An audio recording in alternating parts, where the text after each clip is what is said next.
তো শিক্ষার্থীরা অ্যাসাইনমেন্টের শেষ সপ্তাহ চলে এসেছে। আমরা সপ্তম শ্রেণীর গণিত বিষয়ের অ্যাসাইনমেন্টটি নিয়ে হাজির হয়েছি। আসলে তোমাদের সাথে একটু শেয়ার করে নেই। আমি যদিও সলভটা অনেক আগেই তৈরি করেছিলাম, কিন্তু আমার স্কুল জীবনে শ্রদ্ধেয় এক শিক্ষক অনেক বেশি অসুস্থ থাকার কারণে তোমাদেরকে ভিডিওটি দিতে আমার দেরি হয়ে গেল। তোমরা স্যারের জন্য দোয়া করবে, আল্লাহ যেন তার সুস্থতা রক্ষা হয়। এর জন্য আসলে একটু ব্যস্ত ছিলাম, তোমাদের ভিডিওটা করতে আমার দেরি হয়ে গেল। তো চলো আমরা উত্তরে চলে যাই। তো আমরা সপ্তম শ্রেণীর প্রথমেই দেখে নিব তোমাদের কি কি প্রশ্ন দেওয়া আছে সেটা। এখানে প্রশ্ন 1, প্রশ্ন 2 এবং সংক্ষিপ্ত প্রশ্ন ধারাবাহিকলি দেওয়া আছে টোটাল 16টা। প্রশ্ন 2টা এবং প্রশ্ন 2টা খুব মজাদার। আমি যখন সলভ করতেছিলাম তখন খুব মজা পাচ্ছিলাম। আশা করি তোমরা ওরকম আনন্দের সহিতই করবে। এরপরে 16টি সংক্ষিপ্ত প্রশ্নের উত্তর দেওয়া আছে।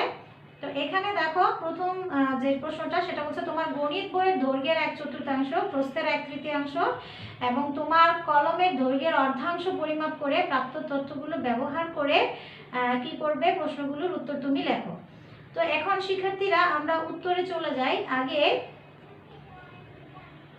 দেখো শিক্ষার্থীরা, আমরা এখানে প্রথমে আমার গণিত বই, অর্থাৎ তোমাদের যে গণিত বইটা আছে সেটার দৈর্ঘ্য হচ্ছে 23.7 এরকম আসে। তো এটাকে আমরা একটা রাউন্ড ফিগারে নিয়ে গেছি 24 সেন্টিমিটার, 1/4টা বের করবে। আবার গণিত বইয়ের প্রস্থ 17, এটাও 17 আসে না, 16 সামথিং আসে। এটাকে 17 রাউন্ড ফিগারে নিয়ে এসেছি। 5.6 কলমের দৈর্ঘ্য 14 সেন্টিমিটার, 14.2 ভাগ করে নিবে। তাহলে যে তথ্যগুলো পেলে, আমরা যদি একটা বাহুকে এ কে 7 সেন্টিমিটার, বি কে 5 সেন্টিমিটার, সি কে 7 সেন্টিমিটার ধরি, অর্থাৎ মনে করি ত্রিভুজের 3টি বাহু এ বি সি দেওয়া আছে, ত্রিভুজটি আঁকতে হবে। এটা হচ্ছে শিক্ষার্থীরা তোমাদের বইয়ের 1 নম্বর যে সম্পাদ্য, এই 1 নম্বর সম্পাদ্যটির যে টোটাল বিবরণ সেটা দিবে। শুধুমাত্র দেখো সাইডে আমি এখানে একটা কাজ করে দিয়েছি, খেয়াল করো শিক্ষার্থীরা। এই যে দেখো এখানে আমি কাজটা করে দিয়েছি 7 সেন্টিমিটার, 6 সেন্টিমিটার, 5.6 সেন্টিমিটার, মাপগুলো লিখে দিয়েছি। তুমি শুধু এই মাপগুলো লিখে এই চিত্রটি এঁকে দিলে তুমি রেজাল্ট পেয়ে যাবে। আর বর্ণনা তো এখানে তোমরা দেখতেই পাচ্ছ, এই বর্ণনাটা তোমরা লিখে দিলেই হয়ে যাবে। আচ্ছা, এর সাথে দেখি ভিডিও দেওয়া হবে। এরপরে খতে তোমাদেরকে যে প্রশ্নটা করা হয়েছে, বলেছে যে বড় বাহুটা আছে। আসলে আমরা প্রশ্নটা একটু দেখে নেই। প্রশ্নটা হচ্ছে এরকম, দেখো বলা হয়েছে, দেখো দেখাও যে অঙ্কনকৃত ত্রিভুজের কোণগুলোর মধ্যে বৃহত্তম বাহুর বিপরীত কোণটি বৃহত্তম। বৃহত্তম বাহুর যে বড় বাহুটা, অর্থাৎ যেটা আমরা 7 সেন্টিমিটার ধরেছিলাম, তার বিপরীত কোণটাও বৃহত্তর হবে। এটা তোমাকে বের করতে হবে। তো আমি এটাও তোমাদেরকে সহায়তা বলি যে ভিডিওতে তো অবশ্যই দেখতেছো, কিন্তু এটা ডাইরেক্ট উত্তরটাও তোমাদের বইয়ে দেওয়া আছে উপপাদ্যতে। উপপাদ্য 2 নম্বর উপপাদ্য, ত্রিভুজ সংক্রান্ত যে উপপাদ্য আছে, সর্বসমতা না, শুধু ত্রিভুজ সংক্রান্ত। ওখানে আমরা এসি বাহুটাকে সবচেয়ে বড় ধরেছি, যে এসিটাকে বড় ধরেছি, ধরে আমরা এই উত্তরটা তোমাদের বইয়ের যে উপপাদ্যটা আছে এটা সবসময় মনে রাখবে। উপরের ক্লাসে এই উপপাদ্যটা লাগবে যে বৃহত্তর বাহুর, এই যে বৃহত্তর বাহু, যে এসি বাহুটা বড়, এর বিপরীত বাহু হচ্ছে এবি, এবি থেকে বড়। এই ক্ষেত্রে মনে রাখবে যে বৃহত্তর বাহুর বিপরীত যে কোণটা, এই যে এই কোণটা এবিসি কোণটা সবসময়ই বড় হবে কার তুলনায়, এসি বাহু। অর্থাৎ বৃহত্তর বাহুর বিপরীত কোণটাও সমান হবে ক্ষুদ্রতর বাহুর বিপরীত কোণ অপেক্ষা।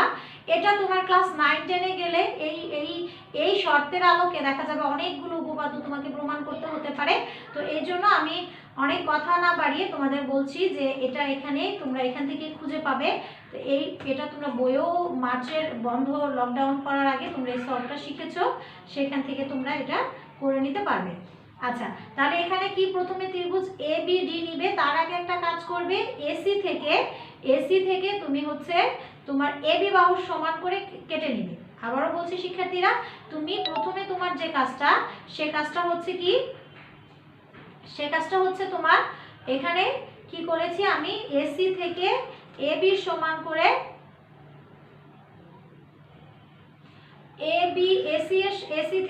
এসি থেকে আমি এবি এর সমান করে, এটার সমান করে এই এডি অংশটা কেটে দিয়েছি। তাহলে আমার কি এবি আর এডি বাহু সমান হয়ে গেল।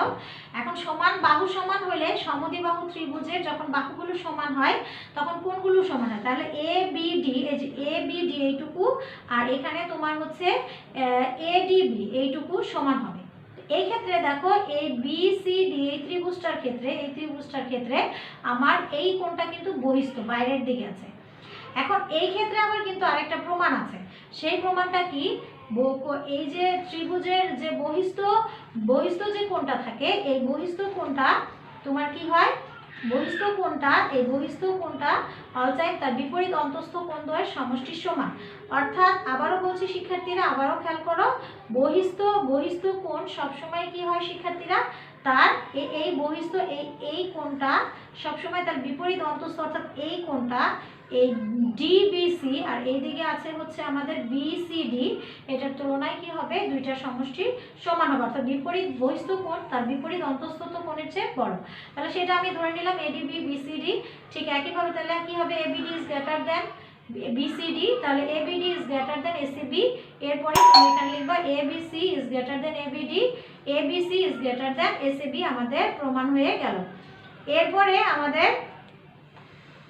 আমরা পরেরটাতে যাব। পরের প্রশ্নে তোমাদেরকে যা দেওয়া আছে, তাহলে তোমরা উপপাদ্যটি লিখতে পারবে আশা করি। এরপরে আমরা চলে গেলাম পরে আমাদেরকে যে মজার প্রশ্নটি দেওয়া আছে, সেখানে বলা হয়েছে যে আমার ত্রিভুজের যে, আবারও দেখো এই যে আমার আগের আঁকা ত্রিভুজে আমার এখানে একটা কোণ ছিল এ কোণ, আর এই একটা কোণ ছিল বি কোণ, আর এই একটা কোণ আছে কি শিক্ষার্থীরা, সি কোণ। এটাকে একটা বিন্দু থেকে এনে ফেলতে হবে। তা আমি বিন্দুতে ফেলার জন্য শিক্ষার্থীরা দেখো, এই যে জিরো বিন্দুতে মানে ও বিন্দুতে আমি এই যে এ কোণকে এনে বসিয়ে দিয়েছি, আমার বি কোণকে বসিয়ে দিয়েছি, আর এখানে সি বিন্দুতে বসিয়ে দিয়েছি। তাহলে বসিয়ে যদি দেওয়ার পরে দেখো, খেয়াল করে এই বি বিন্দুতে কি উৎপন্ন হয়েছে, এটা বি বিন্দু, ও বিন্দুতে খেয়াল করো শিক্ষার্থীরা, ও বিন্দুতে ডি ও ই একটা কোণ আমি নাম দিয়েছি। তাহলে এই পুরা কোণটা কয় ডিগ্রি হয়ে যাবে, এক সরল কোণ, অর্থাৎ এই যে সরল কোণ উৎপন্ন হবে 180 ডিগ্রি, দুই সমকোণ। তাহলে আমরা এখানে কি বলতে পারি, এ কোণ বি কোণ, এ কোণ বি কোণ, যেটা আমরা লিখেছি এ কোণ প্লাস বি কোণ প্লাস সি কোণ হচ্ছে ডি ও ও। কেন শিক্ষার্থীরা, দেখো এই কোণগুলো কিন্তু এক একটা কোণের অংশ, এবং এই কোণগুলোকে যদি আমি এখান থেকে রিমুভ করে দিতেই, তাহলে এখানে একটা সরল কোণ হয়ে যায়। তাহলে এটাই তোমাদেরকে দেখাতে বলছে, চিত্রটা এঁকে বর্ণনাটা দিয়ে দিলে হবে। এইবার আসো সৃজনশীল 2-এ যায় শিক্ষার্থীরা, যেখানে বলেছে তোমার 30 জন সহপাঠীর উচ্চতা আসন্ন সেন্টিমিটার মানে সংগ্রহ করো এবং তা খাতায় লিখতে বলা হয়েছে, এবং পরে বলা হয়েছে মানের ক্রম অনুযায়ী সাজাও, সাজানোর পরে তার একটা আয়তলেখ নির্ণয় করো। আমি তোমাদের 30 জন, আমার তো আর সহপাঠী না, তোমাদের যারা সহপাঠী আছে তাদের মধ্যে থেকে সংরক্ষিত উপাত্তটা হচ্ছে এরকম 145 এভাবে 160 50 করে 30 জনের একটা উপাত্ত তুমি কালেক্ট করবে। তো কালেক্ট করার পর এইভাবে উপাত্তটা কালেক্ট করার পরের কাজটা হচ্ছে কিন্তু শিক্ষার্থীরা তাকে মানের ক্রম অনুযায়ী সাজাতে হবে, এটাও তোমরা পারো। তো এখানে দেখো মানের ক্রম অনুযায়ী শিক্ষার্থীরা সাজানো আছে। এরপরে বলা হয়েছে কি, আয়তলেখ আঁকো। তো আয়তলেখ আঁকার জন্য শিক্ষার্থীরা তোমাকে কি করতে হবে, আগে তো গণসংখ্যা বের করে নিতে হবে, তাই না? তো এখানে গণসংখ্যা বের করার জন্য আমাদের শ্রেণী সংখ্যা দরকার, আমার সারণী তৈরি করার জন্য শ্রেণী সংখ্যাটা দরকার। তো শ্রেণী সংখ্যা বের করার সূত্র তোমরা জানো, সর্বোচ্চ সংখ্যা বিয়োগ সর্বনিম্ন সংখ্যা যোগ 1, যেটা হচ্ছে পরিসরের সূত্র। এটাকে আমরা শ্রেণীব্যাপ্তি 5 দিয়ে, যখন আমরা শ্রেণীব্যাপ্তি ধরলাম, 5 শ্রেণীব্যাপ্তি দিয়ে ভাগ করলে আমাদের শ্রেণীর সংখ্যা বের হচ্ছে 8।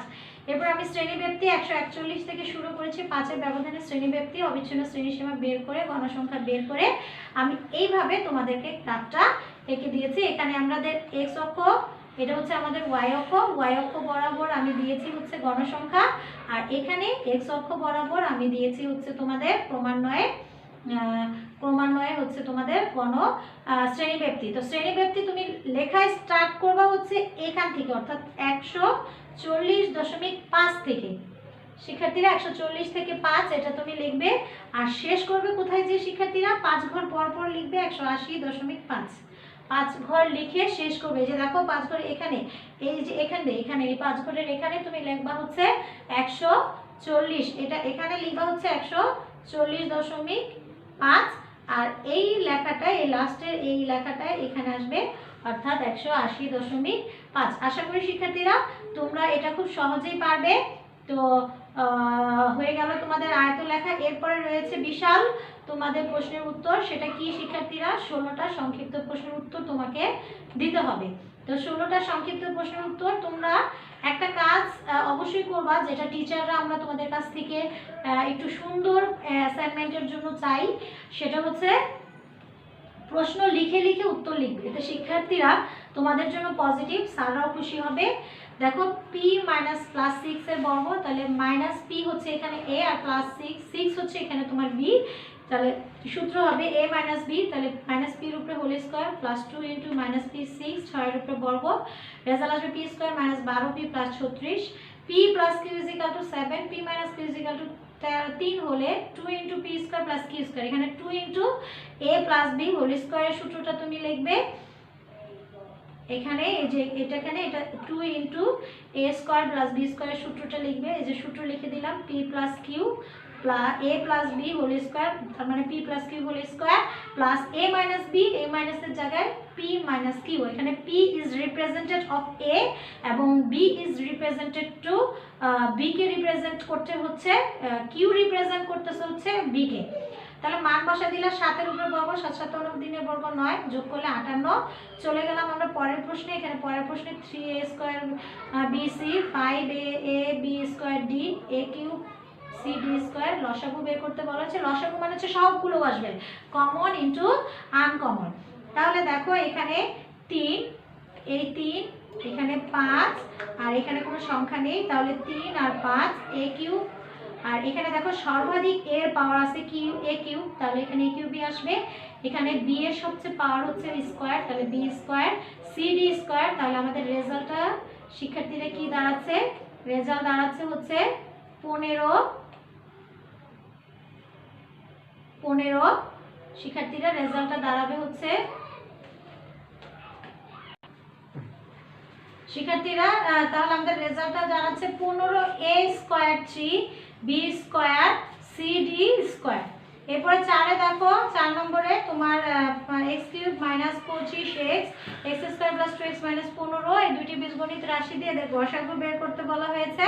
তো প্রথম রাশি x cube minus 25x square, এখানে আমার শিক্ষার্থীরা খেয়াল করো, এখানে আমার x কিউব থেকে আর x থেকে কমন যায় হচ্ছে x, তাহলে আমি লিখবো x, আর এখানে থাকে x কিউব কমন নিলে x স্কয়ার আর থাকে হচ্ছে 25, তাহলে x স্কয়ারকে ভাঙানো যায় হচ্ছে x স্কয়ার আর 5 এর উপরে স্কয়ার দেওয়া যায় 5 5 25, অর্থাৎ a square minus b square সূত্র। দেখো result x into x plus 5 into x minus 5, আমাদের রেজাল্ট বের হয়ে গেল। এরপর একটাকে আমরা মিডল টার্ম করব, x square 2 into plus 2x minus 15, এখানে 3 5 15 প্লাস 5x মাইনাস 3x, এখানে আমাদের মিডল টার্মের পরে রেজাল্ট আসবে x প্লাস 5 x মাইনাস 3। আর লসাগুতে আমরা যেমন কমন ইনটু আনকমন সবগুলোই নেই, গসাগু কিন্তু শিক্ষার্থীরা সেটা না, আমরা জানি গসাগুর ক্ষেত্রে শিক্ষার্থীরা কি হয়, শুধুমাত্র কমন জিনিসটা আসে।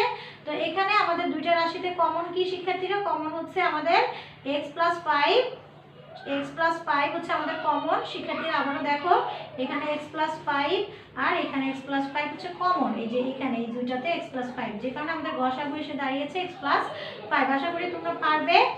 আচ্ছা, এরপরে আমরা পরের উত্তর প্রশ্নে চলে যাব, যেখানে 5 নম্বর প্রশ্নে দেওয়া আছে,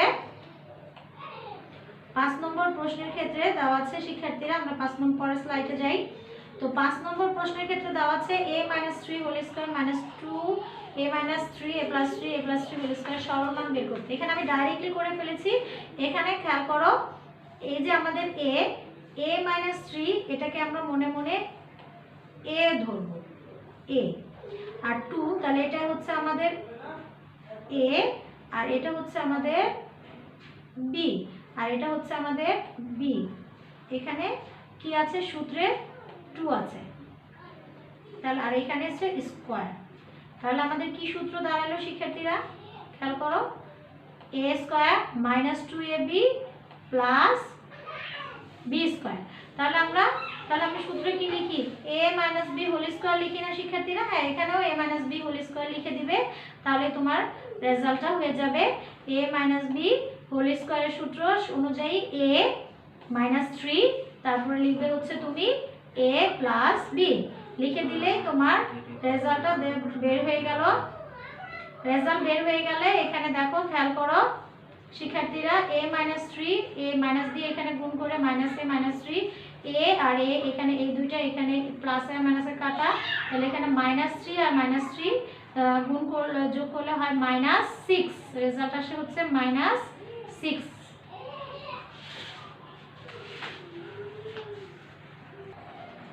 তাহলে আমাদের রেজাল্ট দাঁড়াচ্ছে -6 এর উপরে হোল স্কয়ার ইকুয়াল।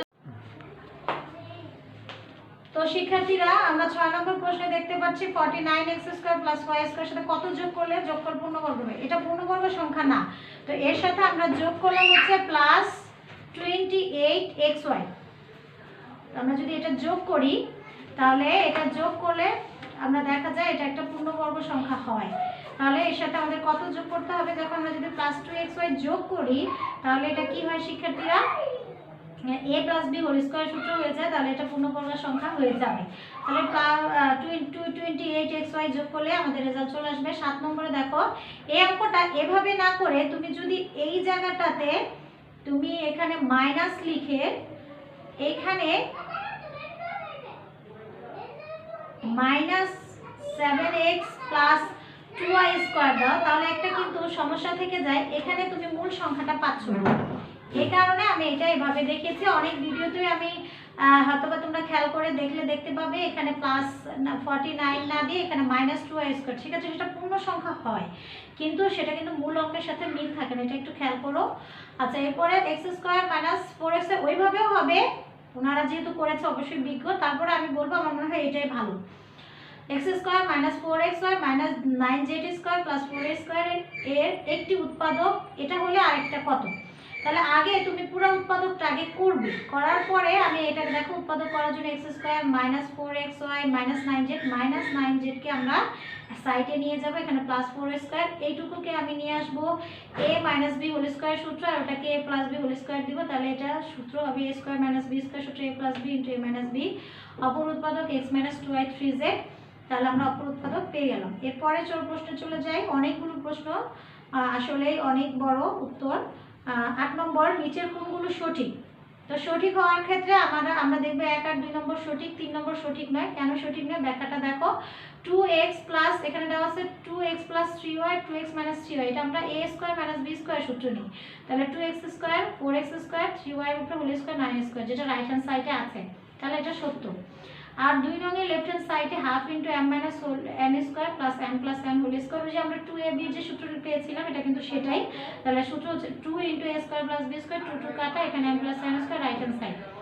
2 নং এর ক্ষেত্রে 3 নং এর ক্ষেত্রে এটা কোনো সূত্রের মধ্যে a + b হোল স্কয়ার, এখানে তো প্লাস হওয়ার প্রশ্নই আসে না, এটা মাইনাস হওয়ার কথা ছিল, তো এখানে যেহেতু মাইনাস দিয়েছে তাহলে এটা কখনোই এটা তোমার সূত্র রেজাল্ট উত্তরের সাথে এটা মিলবে না, তো এটা আমাদের ক্ষেত্রে সঠিক নয়। পরের উত্তরে চলে যাই।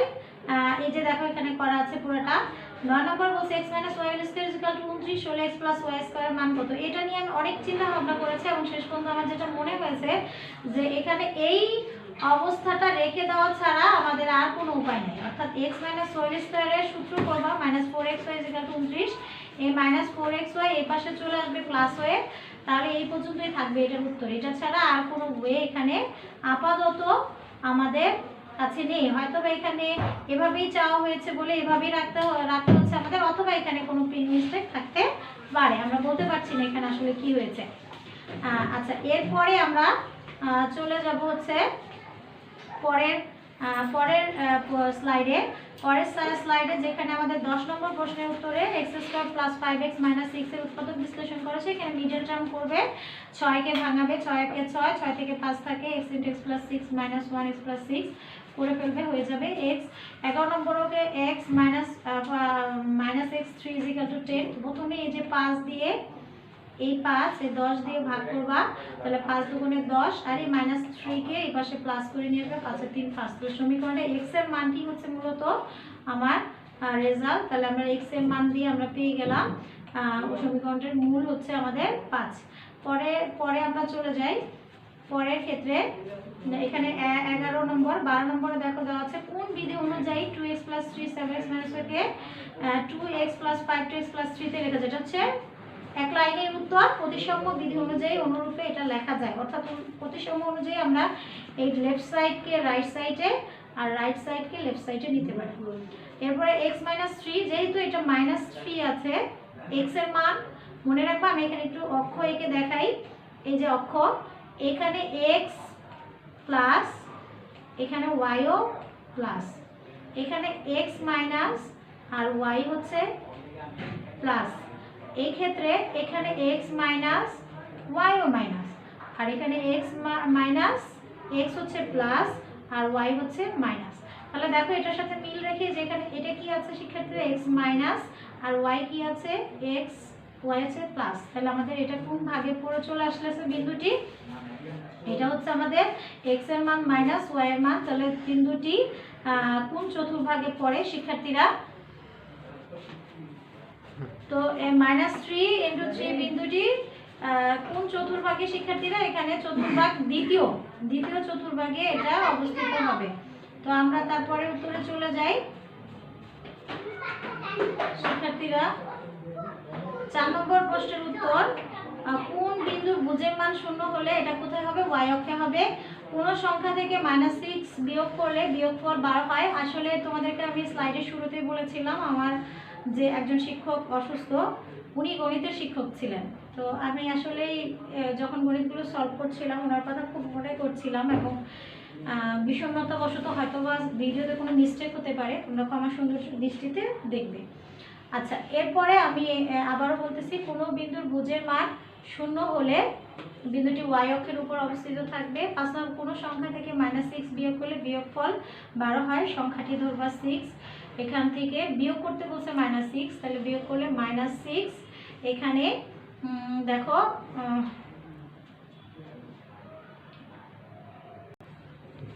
তো শিক্ষার্থীরা আমরা যেখানে ছিলাম 15 নম্বর প্রশ্নে, কোনো সংখ্যা থেকে -6 বিয়োগ করলে বিয়োগফল 12 হয়। তাহলে সংখ্যাটি আমরা x ধরলাম, তাহলে x থেকে মাইনাস দিয়ে যেহেতু সংখ্যাটি থেকে -6 বিয়োগ দিতে হবে, তাই x থেকে -6 বিয়োগ করলাম, মাইনাসে মাইনাসে হয়ে যাবে +6। এরপরে এই +6 আবার যখন এই পাশে চলে আসবে তখন -12 আর -6 হবে, তাহলে -12 আর -6 হবে -18। তাহলে আমাদের সংখ্যাটি কত শিক্ষার্থীরা, -18।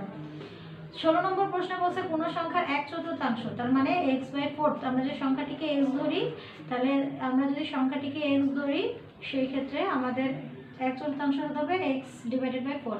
আর তৃতীয় অংশ মানে হচ্ছে x/3, 12 সমীকরণ গঠন করতে বলছে, তাহলে এটাই হচ্ছে তার সমীকরণ। আশা করি শিক্ষার্থীরা তোমরা আমাদের অ্যাসাইনমেন্টের সলিউশন ক্লাসগুলো দেখে উপকৃত হয়েছো।